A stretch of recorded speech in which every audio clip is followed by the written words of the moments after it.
tried speaking to my school therapist for comfort. I'd never think I'd be handcuffed to his bed. When I was 12, I came to the conclusion that everyone in the world, including my own family, was against me. I was never a problemed child, but my parents sure treated me like one. What really hurt me was the lack of compassion on behalf of my parents.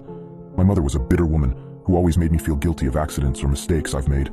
My father only knew one emotion: frustration. The only time he spoke to me was when he screamed at me for receiving poor test scores or beat me for misbehaving. But enough about them. Let's talk about my school's psychologist. For his own privacy, we will call him Dr. Tanner. Like most junior high schools, a psychologist is always available on campus during school hours to assist any students in need of counseling, whether it is emotional, academic, or more. To be honest, I have never seen any students talking with Dr. Tanner. Every day I would walk past his office on my way to the cafeteria and peek through his door's little window. He would always be alone there, working on some paperwork. I guessed that most kids were too afraid to speak about their problems to an adult who was practically a stranger. For this reason, it took me 3 weeks to muster enough courage to go into his office. March 2nd, 1993, was the day I decided to voice my troubles to Dr. Tanner. During lunch break, I stood in front of his office door and knocked. Through the window, I could see him raise his head, smile, and motion for me to come in. I did. He greeted me by introducing himself and asking for my name. Dr. Tanner was a very soft-spoken man who seemed to radiate kindness. In less than 30 minutes, I rambled to Dr. Tanner about how mean my parents were to me and how they didn't care about me at all. After a while, my voice began to quaver, and I stopped speaking. The psychologist listened patiently to my whole spiel, arms folded and head nodding. I half expected him to begin talking about how everything I had just said was untrue and that my parents loved me dearly and blah blah blah, but he didn't. Dr. Tanner leaned towards me with a grin on his face and said, "You know, I'm the best school psychologist in the world. I promise we will fix this." I rolled my eyes. "Okay, but how?" I asked. "I have my ways," he replied. "I'm a man of my word. I promise that within just 1 month, the relationship between you and your parents will change for the better. Forever." After a brief pause, he continued, "Although I do need you to make me a promise. You have to promise me that you'll come back to my office after school tomorrow and that you won't tell anyone that we had this conversation today. It'll be our little secret," I promised. The following day, I returned to Dr. Tanner after school. It was around 4 p.m. when I entered his office. After a warm welcome, he asked me to have a seat in front of his desk once again. Upon sitting down, I watched Dr. Tanner close the blinds of the door's tiny window. "There," he smiled. "Now we have all the privacy we need." We began to talk about my likes and interests, my favorite subjects in school, my least favorite teachers, and things of the like. About an hour into the conversation, Dr. Tanner offered me a soft drink. I gladly took the offer, considering my parents never allowed me to drink soda. Dr. Tanner reached over to his mini fridge and fidgeted around before setting down 2 open cans of soda on the desk. Afterwards, we continued to talk about what was going on in my life, but it wasn't long before I passed out from whatever drugs Dr. Tanner placed in my drink. It took me a minute or so to adjust my blurred vision upon waking, and when it did, I had no idea what to think. I was handcuffed to a bed and my mouth was sealed with duct tape. I immediately began to panic, squirming and tugging at the cuffs, but gave up soon after. My eyes widened in disbelief after looking around the room. There were posters of superheroes pinned up along the walls and photographs of famous athletes on shelves. In the middle of the room was an old television and Super Nintendo, various game cartridges stacked alongside it. I didn't know what to think. Here I am in a room filled with items most kids would die to play with. I would have probably cried from joy hadn't I been handcuffed to a bed frame. My stomach sank once again as the door opened and Dr. Tanner walked inside. He sat down on the edge of the bed. "Now listen," he said. "Remember that I'm here to help you and I would never hurt you, okay?" Dr. Tanner gently removed the tape from my mouth and then the cuffs from my hands. My first instinct was to begin crying, but something about Dr. Tanner made me feel safe.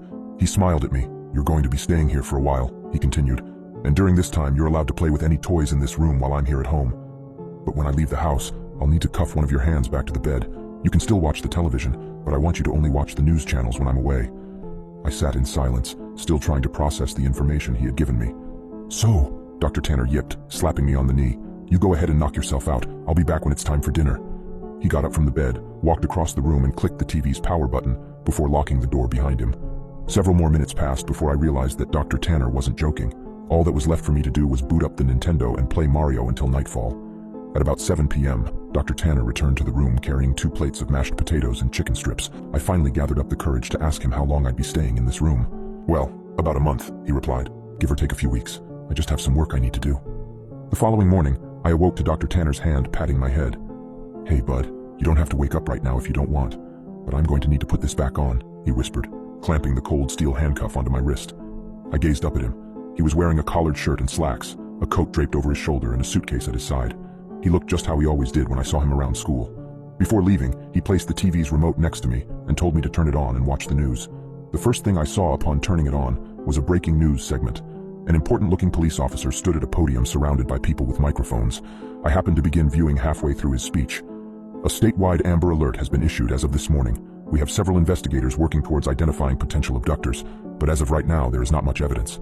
Faculty members state that the boy had been last seen around 4 or 5 in the evening on... I began to feel nauseous as a photograph of me appeared on the screen. It was my yearbook picture from last year.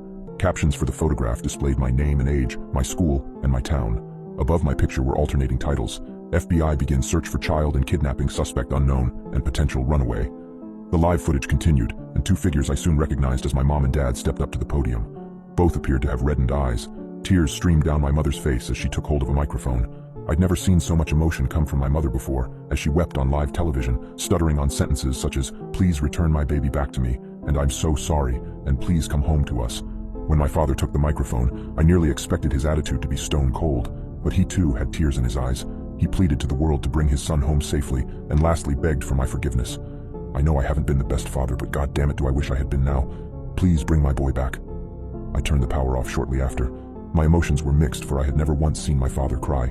I felt miserable that my parents were being put through so much, but at the same time I felt relief. I now know how much Mom and Dad love me. Nearly 4 weeks have passed, and Dr. Tanner has been treating me with the utmost respect. He leaves me in the morning, cuffed to the bed frame, but returns in the afternoon to eat lunch and dinner with me, talk, and play games. I never would have guessed how good Dr. Tanner was at Monopoly and Scrabble. But one morning when Dr. Tanner woke me before heading off to work, I noticed a stern look on his face. I also realized that it was 3 hours earlier than when he usually wakes me.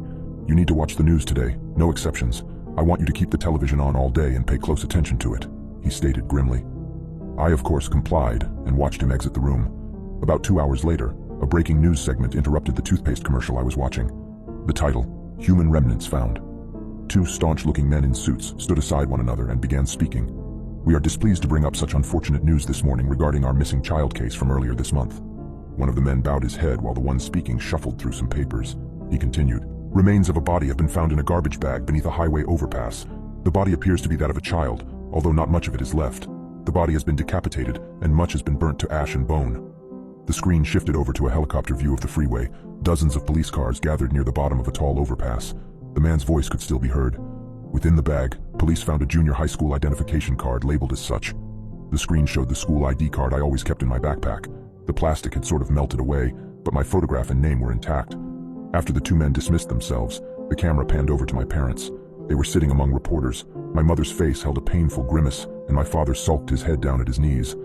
I shut the television off. Dr. Tanner returned home very late. He hurried into the room, unlocked my cuffs, and placed a bottle of fizzing water into my hand. He placed his hands onto my shoulders and smiled. "I made you a promise, didn't I?" I nodded, tears squeezing their way out my eyes. "You need to make me a promise again," he whispered. He told me that I needed to drink all the water in the bottle. It would help me sleep, and that from here on, I am never to tell anyone that I ever met him. I promised. "I told you I'm the best school psychologist in the world, didn't I?" And he was right. I awoke later that night to find myself lying in the middle of a park, stars shining brilliantly across the night sky. I recognized the park. It wasn't too far from my school. A mile or so down the road, I saw my house. The lights were off inside, but I could make out my father sitting on the step leading to the front door. I hesitantly called out to him. He lifted his head slowly, but when he saw it was me, he sprang to his feet, ran towards me, arms open, yelling my name. My mother erupted from the house behind him. Dr. Tanner was right.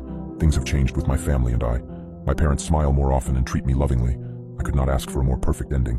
Every now and then I see Dr. Tanner on campus, talking to and from his office. Rarely do we ever make eye contact, let alone speak to one another, but sometimes he'll shoot me a wink and a smile. I'll always keep my promise to him and pretend I never met him, but there will always be one question forever floating in my mind. Who did Dr. Tanner decapitate and throw off the overpass?